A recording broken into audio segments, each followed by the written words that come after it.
Back to my channel. இன்னைக்கு நம்ம சேனல்ல மிக மிக ருசியான கருவாட்டு குழம்பு எப்படி பண்ணலாம் அப்படின்னு தாங்க பார்க்க போறோம். இது செய்யறது பார்த்தீங்கன்னா ரொம்ப சுலபமா செஞ்சிடலாம். ஒரு கைப்பிடி அளவு கருவாடு இருந்தா போதுங்க.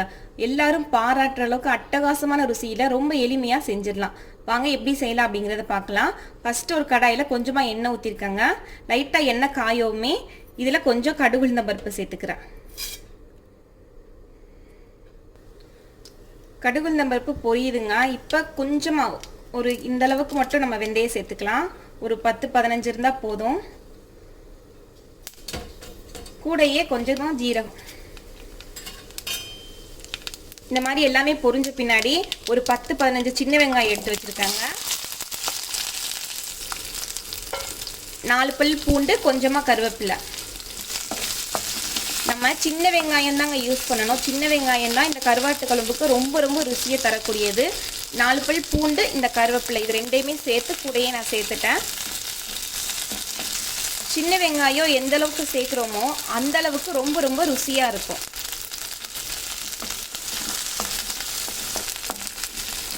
பாருங்க, இந்த மாதிரி சின்ன வெங்காயம் நல்லா வதங்கிருச்சு. வதங்கின பின்னாடி நான் கொஞ்சமாக கருவாடு இருக்கும் பார்த்தீங்களா, அதை ஒரு கையளவுக்கு மட்டும் எடுத்து நான் இந்த மாதிரி நல்லா கழுவி எடுத்து வச்சுருக்கேன். அதை சேர்த்துக்கிறேன். குச்சி கருவாட்டிலே கொஞ்சம் சின்ன சைஸாக பார்த்து எடுத்துருக்காங்க. நெத்தில் கருவாடு சொல்லுவாங்களா, அதில் சின்ன சைஸாக பார்த்து எடுத்துருக்கேன். நம்ம கருவாடு என்ன நம்மக்கிட்ட அவைலபிள் இருக்கும். நம்ம குச்சி கருவாடு, இந்த மாதிரி கொஞ்சம் பால் கருவாடு அந்த மாதிரி எல்லாம் சொல்லுவாங்க. கொஞ்சம் பெரிய சைஸாக இருக்கும். இல்லை குட்டி குட்டி சைஸில் இல்லாமல் கொஞ்சம் பெரிய கருவாடாக இருக்கும் பார்த்தீங்களா, அந்த மாதிரி. அதில் பெரிய கருவாடுனா ஒரு 2 பீஸ் சேர்த்துக்கணும். குட்டி கருவாடுனா நம்ம ஒரு கையளவுக்கு சேர்த்துக்கணும். நம்ம இந்த மாதிரி சேர்த்துட்டு கொஞ்சம் 2 பீஸ் சேர்த்தா கூடங்க அந்த குழம்பு பார்த்தீங்கன்னா ரொம்ப ரொம்ப சுவையாக இருக்கும். நம்ம எப்பயுமே கருவாடு சேர்க்கறதுக்கு முன்னாடி நல்லா கழுவிடணுங்க. அதில் மண் அழுக்கெல்லாம் இருக்கும். அதனால நல்லா 2-3 டைமாவது குறைஞ்சது வாஷ் பண்ணணுங்க. வாஷ் பண்ணிவிட்டு அதுக்கப்புறம் தான் சேர்க்கணும்.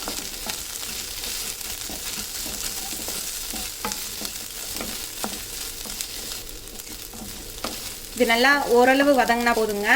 இப்போ நம்ம ஒரு தக்காளி மட்டும் சேர்த்துக்கிறேன். நான் பெரிய சைஸ் தக்காளி 1 எடுத்துருக்கேங்க. சின்னதாக இருந்தால் நம்ம 2 கூட சேர்த்துக்கலாம். நான் பெரிய சைஸுங்கிறதுனால ஒரே தக்காளி மட்டும் சேர்த்துக்கிறேன். இப்போ இதில் தேவையான அளவு உப்பு சேர்த்துக்கிறேன். நல்லா கலந்து விட்டுக்கலாம். கொஞ்சமாக மஞ்சள் பொடி. நம்ம மசால் பொடி தாங்க சேர்க்க போகிறோம். அதனால அதிகமாக மஞ்சள் பொடி நான் சேர்க்கலை. ஏன்னா மசால் பொடியிலே நம்ம மஞ்சள் பொடியை எல்லாமே சேர்த்து தாங்க அரைச்சிருப்போம். இந்த தக்காளி நல்லா மசியணும். மசிகிற வரைக்கும் நம்ம வதக்கிக்கலாம். நம்ம குழந்தைங்களுக்கு பால் கொடுக்குற தாய்மார்கள் அந்த மாதிரி எல்லாம் வீட்டில் இருக்கிறாங்க அப்படின்னா கண்டிப்பாக வாரத்துக்கு ஒரு 2 முறையாவது இந்த மாதிரி கருவாட்டு குழம்பு இல்லை கருவாடு அந்த மாதிரி எல்லாம் நம்ம சேர்க்கணுங்க. இந்த மாதிரி கருவாட்டு குழம்புல பூண்டு எல்லாமே வெங்காயம் எல்லாமே சேர்த்து தரும்போது அவங்களுக்கு நல்லா பால் ஊறும். குழந்தைங்களுக்கும் நல்லதுன்னு சொல்லுவாங்க. அது மட்டும் இல்லை, கோல்டு டைமிங்கில் நமக்கு ஃபீவரிஷாக இருக்குது அப்படின்னா இந்த மாதிரி கருவாட்டு குழம்பெல்லாம் நம்ம செஞ்சு சாப்பிடும்போது அந்த கோல்டு அந்த ஃபீவர் எல்லாம் நல்லா குறையுங்க. நம்ம பழைய காலத்துலலாம் யாருங்க மருந்து மாத்திரை நனைஞ்சாங்க. உண்ணும் உணவே மருந்து, அந்த மாதிரி தாங்க இருந்தாங்க. நம்ம சாப்பிட்ற சாப்பாட்டுலேயுமே எல்லாத்தையும் சரி பண்ணாங்க. எந்த ஒரு சின்ன சின்ன பிரச்சனையாக இருந்தாலும் சரி உடனே ஹாஸ்பிட்டல் மருந்து அந்த மாதிரி விடாமல் நம்ம சாப்பாட்டு முறையில் கொஞ்சம் கொஞ்சம் மாற்றி செய்வாங்க. அந்த மாதிரி செய்யும் போதே அவங்களுக்கு எல்லாமே குணமாகும்.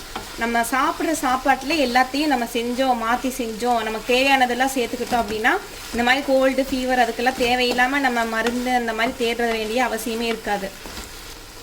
நான் ஏற்கனவே இந்த கருவாட்டு ஃப்ரை எப்படி பண்ணலாம், அதாவது கருவாட்டிலேயுமே நம்ம கருவாடை வதக்கி நல்லா செய்வாங்கங்க. அது எப்படி பண்ணுறது அப்படின்னு சொல்லிட்டு என்னோடய வீடியோவில் போட்டிருக்கேன் ஏற்கனவே என்னோடய சேனலில். நீங்கள் இன்னும் பார்க்கலைன்னா அந்த மெத்தட்லையும் நீங்கள் செஞ்சு பாருங்கள். ரொம்ப ரொம்ப சுவையாக இருக்கும். நம்ம டக்குன்னு செஞ்சிடலாம். ஒரு 2 நிமிஷம் கூட ஆகாது. அந்த மெத்தடில் நீங்கள் பண்ணும்போது நீங்கள் டக்குன்னு ஒரு 2 நிமிஷத்தில் சைடிஷ் வேணும் அப்படின்னா இந்த மாதிரி கருவாடு இருந்தால் போதும். ரொம்ப சூப்பரான சைடிஷ். அது மட்டும் இல்லை, ரொம்ப ரொம்ப டேஸ்ட்டாக இருக்குங்க. எல்லாருக்கும் பிடிச்ச மாதிரி சைடிஷ் கூட நம்ம பண்ணிடலாம். பாருங்க, இந்த மாதிரி தக்காளி வதங்கின பின்னாடி நான் மசால் பொடி சேர்த்துக்கிறேன். மசால் பொடி நம்ம காரத்துக்கு ஏற்ற மாதிரி நம்ம சேர்த்துக்கலாம். சேர்த்துட்டு இதையும் நல்லா வதக்கிக்கலாம். அந்த மசாலோட பச்சை வாசனையெல்லாம் ஓரளவு போகணும், போகிற வரைக்கும் நம்ம வதக்கிக்கணுங்க.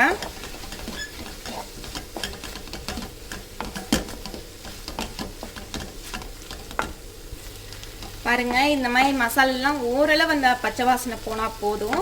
அதுக்கப்புறமா நான் வந்து கொஞ்சமாக ஒரு சின்ன நெல்லிக்காய் சைஸ் அளவு புளி கரைச்சி வச்சுருக்கேன், அதை சேர்த்துக்கிறேன்.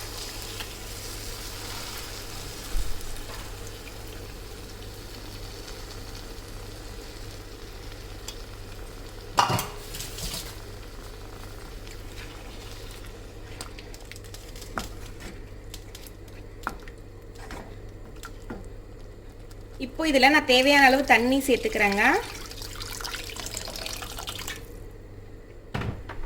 கொஞ்சம் தண்ணி அதிகமாக இருக்க மாதிரி பார்த்துக்கோங்க, ஏன்னா கொதிச்சு வரும்போது தண்ணி கரெக்டாக இருக்கும். இந்த ஸ்டேஜில் உப்பு காரம் எல்லாமே உங்களுக்கு கரெக்டாக இருக்கா அந்த அளவுக்கு நம்ம பார்த்து செக் பண்ணிக்கணும்.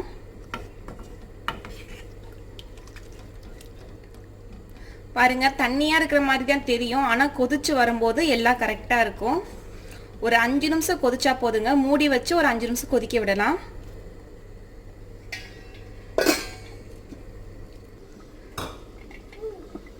ஒரு 5 நிமிஷம் ஆயிடுச்சுங்க. இப்போ பார்க்கலாம். பாருங்க, நல்லா கொதிச்சிருச்சு.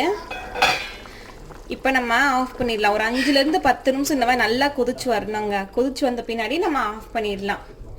அந்த மசாலாவோட பச்சை வாசனை எல்லாமே நல்லா போயிருங்க. இந்த கொதிக்கும் போதே ஃபஸ்ட்டு நம்ம வதக்கும் போதே போயிருக்கும் ஓரளவு, அதுக்கப்புறமா இந்த மாதிரி கொதிக்கும் போதும் நல்லா போயிருக்கும். பாருங்க, ரொம்ப சூப்பராக ரெடி ஆயிருச்சு. கண்டிப்பாக ட்ரை பண்ணி பாருங்க, ரொம்ப ரொம்ப சுவையாக இருக்கும். எங்கள் வீட்டில் காய்ச்சல் அந்த ஒரு மாதிரி கோல்டாக இருக்குது அப்படின்னா நாங்கள் கண்டிப்பாக கருவாட்டு குழம்பு இல்லை கருவாடு அந்த ஃப்ரை பண்ணியிருப்போம் பார்த்தீங்களா, அது ஏதாச்சும் பண்ணிடுவாங்க. பண்ணும்போது கருவாடு ஃப்ரைலாம் நல்ல பெப்பர் நிறையா சேர்த்துக்கிட்டாலே போதுங்க. நம்ம நார்மலாக அந்த கோல்டு ஃபீவர் அந்த மாதிரி இருக்கிறதெல்லாம் டக்குன்னு அப்படியே உடனே கேட்குற மாதிரி இருக்குங்க. கோல்டு யாருக்காச்சும் இருந்ததுன்னா செய்யும் போது கிட்ட கூட்டிட்டு வந்து கூட நிற்க வைங்களா, அந்த ஸ்மெல்லுக்கே அவங்க மூக்கடைப்பு எல்லாமே கொஞ்சம் கிளியர் ஆகிற மாதிரி ஃபீல் ஆகுங்க. ரொம்ப சூப்பராக இருக்கும், சுவை ரொம்ப அட்டகாசமாக இருக்கும். கண்டிப்பாக ட்ரை பண்ணி பாருங்கள். ஓகே, தேங்க்யூ ஃபார் வாட்சிங்.